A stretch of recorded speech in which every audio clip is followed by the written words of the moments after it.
NCAA Season 91. Yan lang sa ABS-CBN Sports and Action. Halftime na mga kapamilya. Ngayon, Mapua Cardinals kontra San Sebastian Stags, lamang ang Mapua sa 45-43. Ngayon naman tingnan natin ang Mapua Institute of Technology.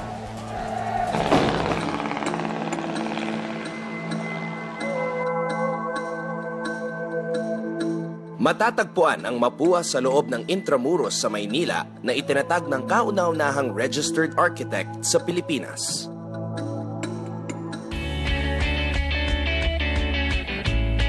Well, Mapua was founded in 1925, the same year that NCAA was founded. So we are as old as NCAA, and we're one of the original members, as you may know. Kapag sinabing engineering course, hindi may kakaila na Mapua agad ang unang papasok sa isip natin. Mapua is known for engineering. So you could almost say that Mapua equals engineering or engineering equals Mapua in that sense. At that time, dito nag-aaral, siguro wala pang 1/4 ang mga babae. Ngayon yata, mas marami ng babae kaysa sa lalaki.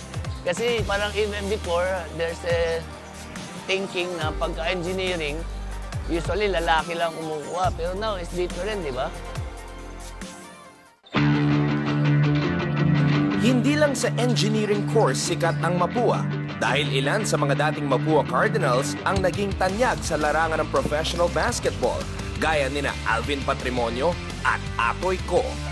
I joined the varsity 70. I played for Mapua Cardinals 70, 71, 72. 70, 71, MVP ako back-to-back. 72, hindi ko nakuha. And then at that time, I was already offered by Crispa and so some other teams in the Mikaa, but I end up joining Crispa. Pagdating naman sa pag-aaral, ay sinisigurado ng Mapua na ang bawat estudyante ay merong tatak Mapua ng pagiging isang highly competitive student. Tinatrain po talaga kami as an engineer to be the best and para po makakuha ng sure work when we graduate. Dito, we're not trained to be nationally competitive, but we're trained to be internationally competitive. Dahil sa mataas na standard ng education quality sa Mapua, mabilis na naaabot ng estudyante ang kanilang mga pangarap pagkatapos ng graduation. Aral talaga. Kasi at that time, wala yung hindi pwedeng dahil basketball player ka, palakasan, ipapasa ka, no. Even up to now, kasama sa mga players ko na kailan mag-aral tayo. Dahil dito sa Mapua talagang aral. Hindi po pwede tayong dahil basketball player ka, lalakarin ka, pero kapasta ka, kakulang ganun dito. When our students graduate, they tend to remain in engineering. So they become, they head the shop floors, the design offices, and so they remain in very technical positions.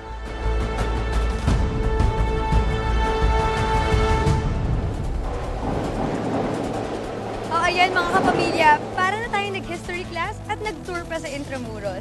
Kaya naman huwag niyo rin kakalimutan ang question for today.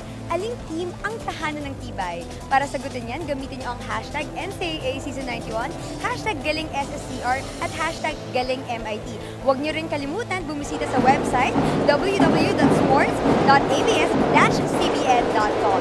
For more basketball action, magbabalik ang NCAA Season 91 dito lang sa ABS-CBN Sports and Action.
Nagpapatuloy ang nagbabagang aksyon sa hardcourt ng Season 91 ng NCAA at the half.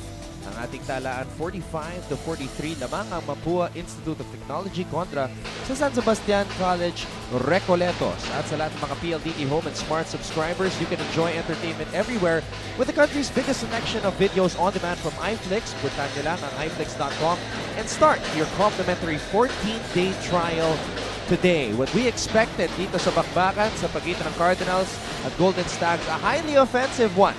Barilan ang ating napanood sa first half. We saw San Sebastian, the starters, going at it. Jamil Ortuste shooting the lights out. He already has 17 points. Sa kabilang panig naman, 9 out of the 11 players na pinasok ni Coach Atoy ko ay nakaputos na. Exactly, what a shootout, no? You know, if you're going back to the first round, kung ang first half nung game na yon is 44-43 if you're gonna divide this. So parehong-pareho, no? It's going to be another shootout. That's what we're going to be expecting here in this ball game. And it's not only a shootout, it's an accurate shootout, Coach AG. Almost right. 50% from both exactly, sides. no? 47% para dito sa kupunan ng San Sebastian. Yung 3 points nila, 6 out of 15. That's not bad. Rebounding is 14. And going naman to the Mapua Cardinals, you're talking of 49%. 3 out of 10 from the 3 and 19 rebounds. And of course, wala pang second chance points. But wala dyan, ano? Yung 4 or 5, we have to double check that na lead changes na nakita natin sa first half. Ito, magandang shot chart ito ni Jamil Ortuste. I mentioned a while ago, he takes 8.6 3-pointers per game. Pili ang kanyang mga tira, Coach AG. Meron siyang inside, meron siyang outside. Yung mga penetrations niya at saka yung mga dish, yun ang kinatutuwa natin. Actually, the first 2 points for Jamil Ortuste was a point inside the paint on a mismatch. Tapos, ilan yung kanyang steals, ilan yung kanyang layups, and not all 3-point shots. Pero alam mo, yan ang tinasabi natin, no? 6 out of 11. That's a very efficient basketball being displayed here by Jam Ortuste. 17 points, 4 assists. Ryan Costello, 8 points, 3 assists. And Michael Kalisaan. Not much here in this game. Pero yung 6 na yan, konting-konti lang ang mintis niyan. Ang iniintay pa ni Coach Rodney Santos, si Bradwin Ginto, just 1 point so far in this game. For Mapua, I'm sure the entire community is happy na naglalaro na ulit si Josan Nimes. Well, coming off the bench, 10 points. Nung una, hindi pa nga kumakamada, no? Pero pagdating nung latter part ng second quarter, doon na sumubok na umiscore. Itong si Josan Nimes. He's got 10 points and he's got 3 assists. Neles, quality ball game, has got 3 points. And 8 points, I should say. And Allwell Oraime has 7 points and 7 rebounds at the half. Coach AG, you made a good point a while ago about the strategy of Coach Rodney Santos. Bihira natin makita na ginagamit niya ang kanyang bench. Here in the first half, already 10 players ang ginamit ni Coach Rodney Santos. And at one point, no starters on the floor. Exactly. No? Eksakto yung paggamit niya. Second quarter, a time when they were leading in the ball game. So kung talagang susugal ka at gagamitin mo yung bench mo, doon mo gagamitin. Not to start the ball game, but in a time na medyo ikaw ang mas magandang nilalaro. So hindi man nila masustain yung kanilang kalamangan, masusustain naman nila yung energy nila going to the latter part of the ball game. Because we were talking about what happened in the first round. Kinapos ang San Sebastian sa dulo. Mapua was able to score the last 9 points of the game to take the victory in the first round. Ayaw ni Coach Rodney Santos na maulit ang nangyari sa kanila nung first round kung saan naubusan sila ng bala. Maraming salamat muli sa inyong pagtutok ngayon. Anton Rojas kasama si Coach Alan Gregorio. And to complete our broadcast team for today, we have Roxanne Montealegre reporting at courtside. Josan Nimes is back, Coach AG. Good performance so far, 3 out of 7, 10 points to lead Mapua in scoring. Passing grade na ba para kay Josan Nimes? And do we expect to see more of him here in the second half? Well, we expect na mas maraming pahinga pa rin na makikita tayo kay Josan Nimes.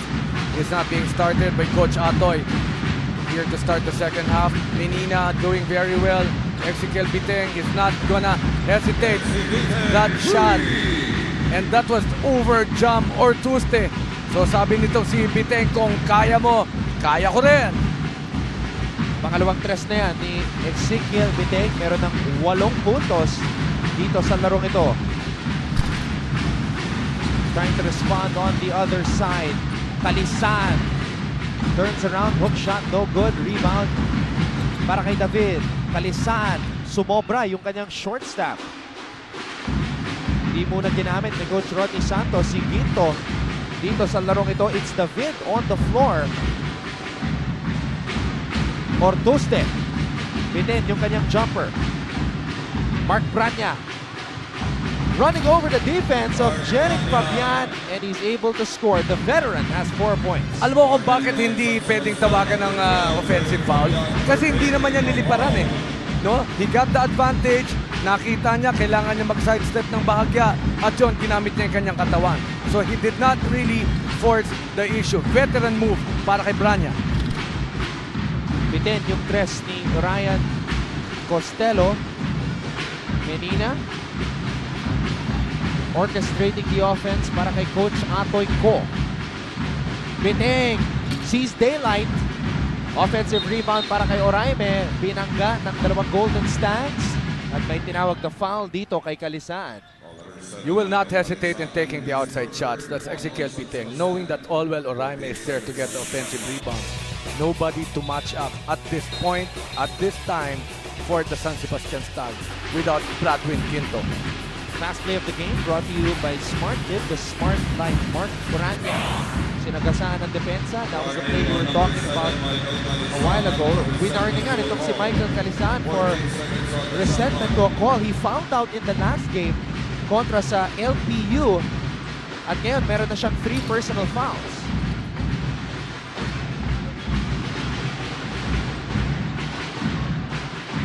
Fabian, nahihirapan. Got it across just in time. Ortoste. Cross-court pass. Costello, binigay kay Fabian. Double team. Costello to Ortoste. Umatake. Ortoste, cross-court pass. Fabian, shot fake, drive. Kalisan from the baseline. Bitin.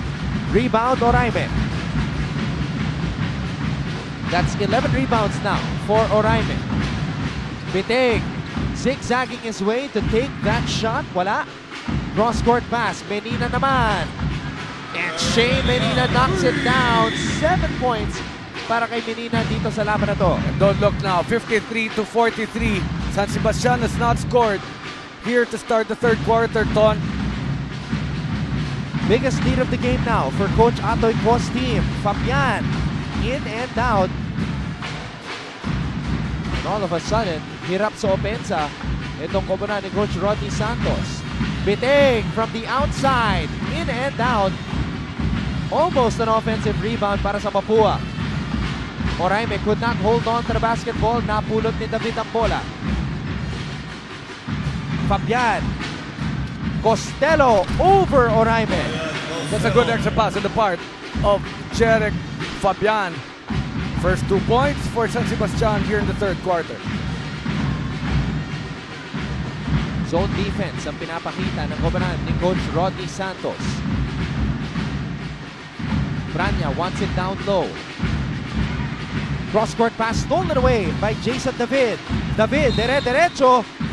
At pinaul ni Aguirre itong si Jason David. Puntahan natin ngayon si Roxanne Montealegre, who is at courtside with the parents of Josan Nimes.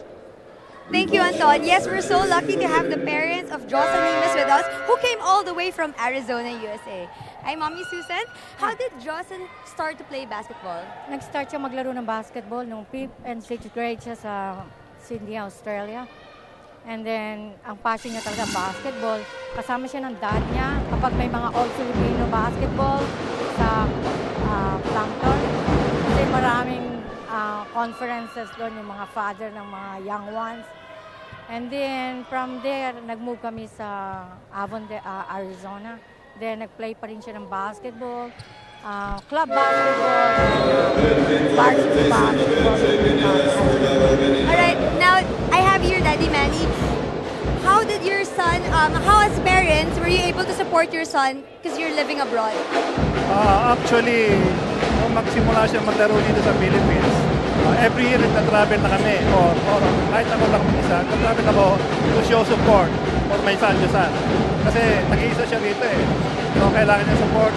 Bukod sa lagi ko siya tinatawagan, nagtatravel na ako every year. If hindi po kayo nakakanood ng live, paano nyo naman po napapanood ang anak nyo? I'm so happy nung kunin ng ABS-CBN ng NCAA. Kasi yung sports channel ng ABS, nakita ko nga, nabasa ko na baka coverage ang NCAA live. So ang ginawa ko, nagpa-subscribe na ako ng TFC straight away. So, nangasabi sa na kami, napapanood namin live. That's the good thing. Live namin napapanood yung NCAA. That's very nice. Very supportive of parents ni Josan Nimes. Back to you, Anton. Thank you very much. Napapanood nila si Josan Nimes all the way from Arizona via the Filipino channel. Thank you very much to the parents of Josan, Manny, and Susan. Magbabalik po ang Season 91 ng NCAA.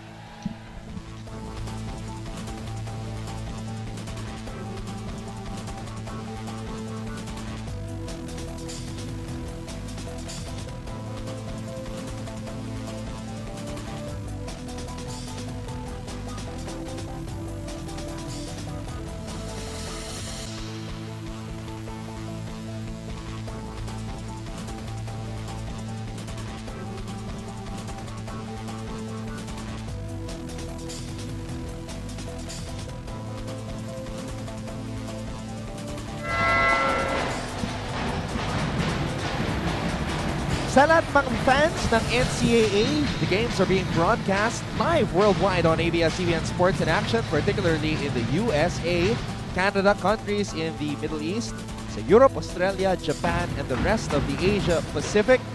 The NCAA is also available via live streaming sa online platform tfc.tv. Wherever you are in the world, watching the games, maraming salamat po. We have exciting games today.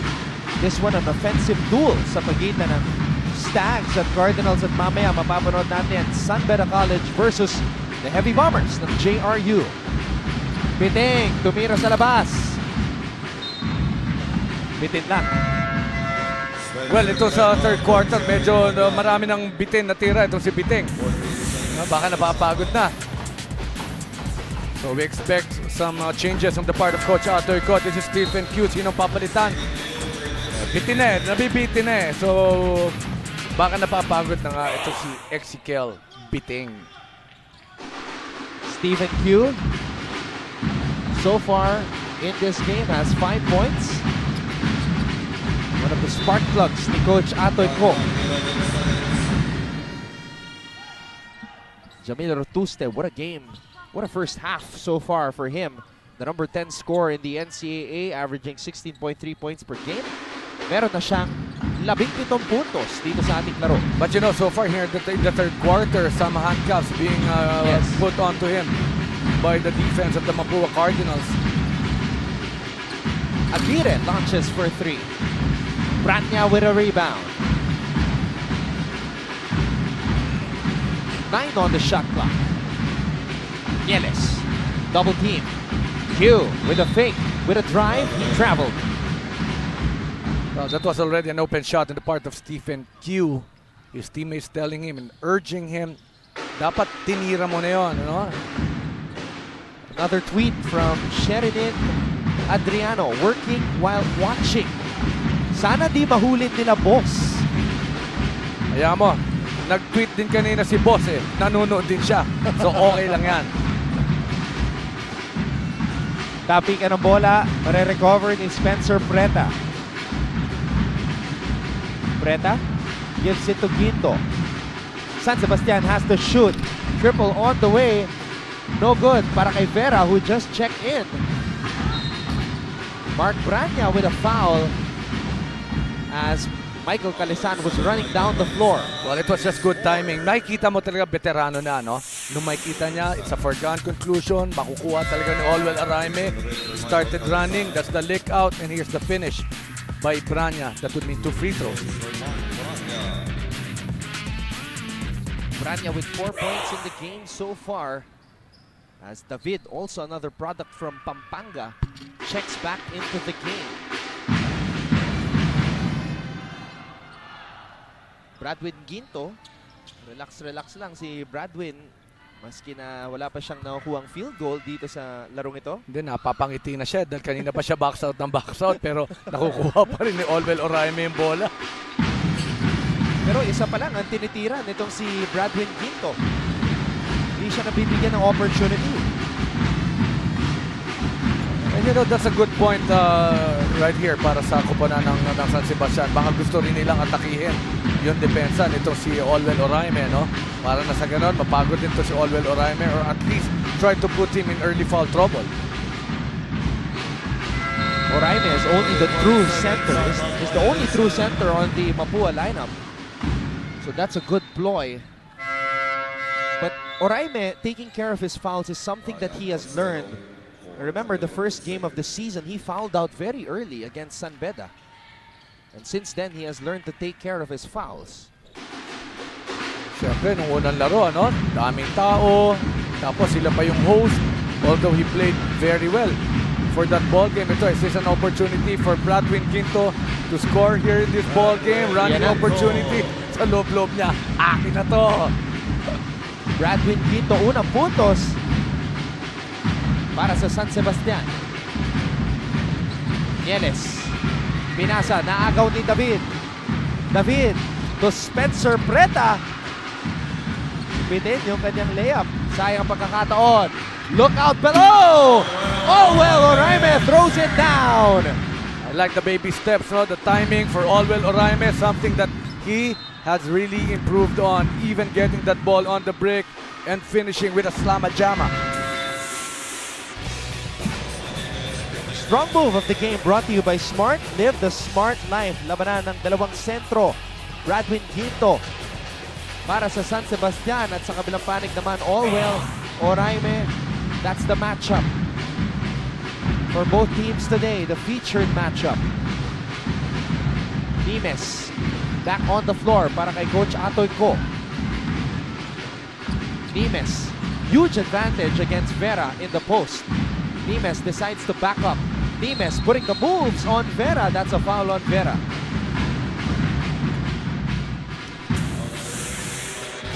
Now let's take a look at this one more time. JP Nieles finding Olwell Oraime with the baby steps and a Master Guapo move of the quarter. Watch out for more Guapo moves powered by Master. Sikreto ng mga Guapo. Sinasabi ng iba, that could have been a travel, no? Pero it's a clear let go. Mabilis na mabilis yung pagkaka-shuffle niya. No? This is the biggest lead of the ball game, 61-51. Still a 10-point lead for the Red Shirts, the Mapua Cardinals. Nimes. Nieles, supalpal ni David. Jason David with his energy similarities with CJ Perez and Calvin Abueva, also from Pampanga. Mas maliit na version. That's a great play. That is a great play. That's going to be the third option, but the timing on when the pass was made, that made Mapua very happy. And of course, Mapua President Dr. Ray Vea and his brother, OBV, Doy Vea. That's Olwell Oraime right there. Pangatlong personal foul na yan ni Olwell Oraime at ito yung play and the vision of Juan Josan Nimes. Fourth assist para kay Nimes dito sa laro. Q. Back to Nieles. Gives it up to Nimes. Nimes looking for Olwell. He gets it down low. Olwell, double team. Pinasa kay Q. Q. Tumira. One-handed floater. Bitin. Rebound Ginto. Ito na si Ortoste. Cross-court pass. Foul kay Nimes.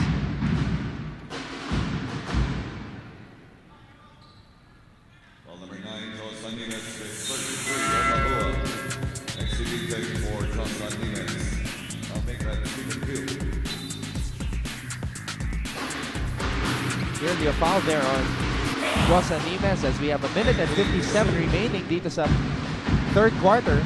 While not allowing the fast break is the Mapua Cardinals. They're making sure they'd rather give up the foul rather than an easy 2 points at the part of San Sebastian.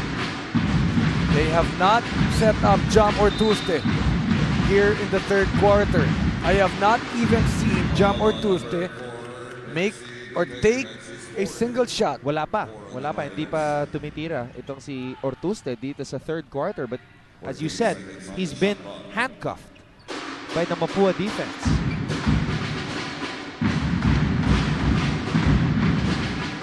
Fabian, umikot. Created space. Rebound Oraime. Biggest lead of the game para sa Mapua. 12. Nieles lost his footing.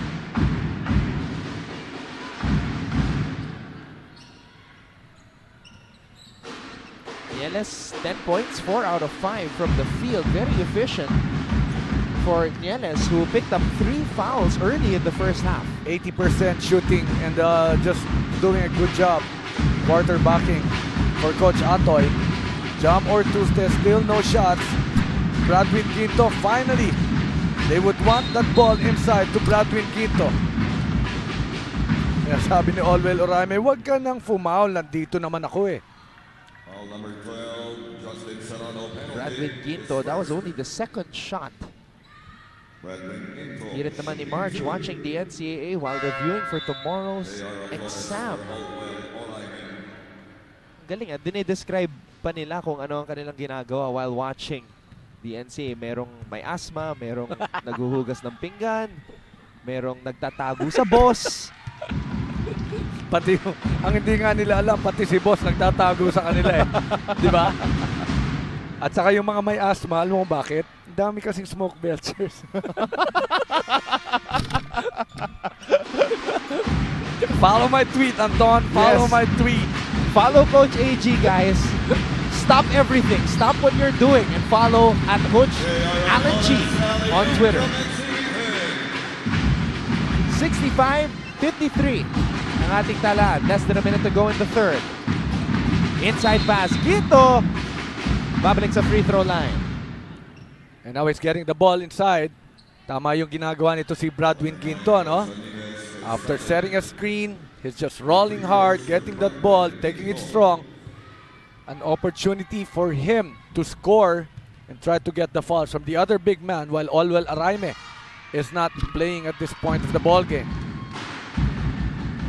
Bradwin Quinto was drafted 14th overall in the draft 2 weeks ago. Professional League.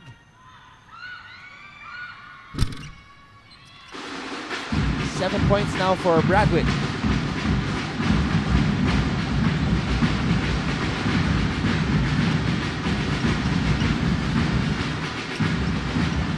They go down low.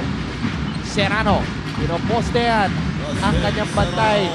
And Serrano is able to score. Well, there was help side defense on the part of Bradwin Quinto, but that just shows the kind of upper body strength that Serrano has. He's been moving well without the ball. Etong si Jason David, one of the better finishers inside the paint for Coach Rodney Santos. Jason David right now playing the power forward position para kay Coach Rodney. Josan Nimes, it's his time now. 7 seconds to go here in the third. Nimes, a burst of speed at may tinawag na foul dito kay Costello. And that's going to be a good foul. That's just going to be the 4th team foul with only 2 seconds left here in the third quarter. Nimes making his return after hurting his hamstring on his right leg last August 4. Nimes has to fire. Bothered by the defense of Ryan Costello, but at the end of 3, ang kanyang kumbran, lamang ng 10, 67-57. Highly offensive affair between two very offensive-minded teams. Ezekiel Biteng lighting it up from beyond the arc. He's got 2 3-point bombs already. And then there was this highlight play from Olwell Oraime. 67-57 lamang ang Mapua kontra sa San Sebastian. Fourth quarter, susunod na.